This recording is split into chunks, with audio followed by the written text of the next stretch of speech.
Hi guys, સ્વાગત છે તમારું આજના આપણા નવા વિડીયોમાં. તો છે ને ફ્રેન્ડ્સ, હું અહીંયા રેડી થઈ ગઈ છું. મારે બહાર પણ જવાનું છે ને એ પછી મારે ગામમાં એટલે કે અહીંયા મારે શોપિંગ કરવા મારે જવાનું છે, એટલે કે સ્પેશિયલી મારા ગોલ્ડી માટે લેવા માટે એનું શેમ્પૂ મારે બદલવાનું છે. કેમ કે અત્યારે એને છે ને ગરમી છે ને, તો એને બહુ જ ખંજવાળા એવા રાખે છે, ઇચિંગ થયા રાખે છે.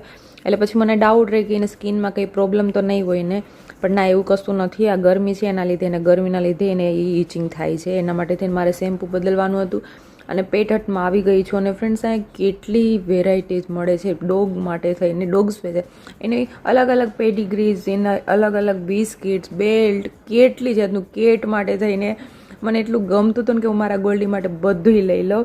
તો ત્યાંથી અમે લઈને પછી અહીંયા આવી ગયા હતા હરીશ ટોકી છે, જ્યાં મારું સ્પેશિયલ એટલે કે મારું ફેવરિટ બદામ શેક પીવાનું થાય છે. તો ત્યાંથી બદામ શેક પીધું. એ પછી અમે નીકળી ગયા હતા. જો મને અહીંયા છે ને બહાર બ્લેક કલરનું હતું ગાઉન, એ મને ગમ્યું હતું, પણ મારી સાઇઝનું ના મળ્યું. એ પછી મેં ડ્રેસ જોયા, ડ્રેસ ગઈમાં મને એક બે, એની પછી ઘી લઈને અમે આરવને લેવા વયા ગયા. જોઈ લો કેવો મસ્ત ક્યુટ થઈને આવી ગયો. તો તમને મારી વિડીયો સારી લાગી હોય તો like, share and subscribe. Bye bye.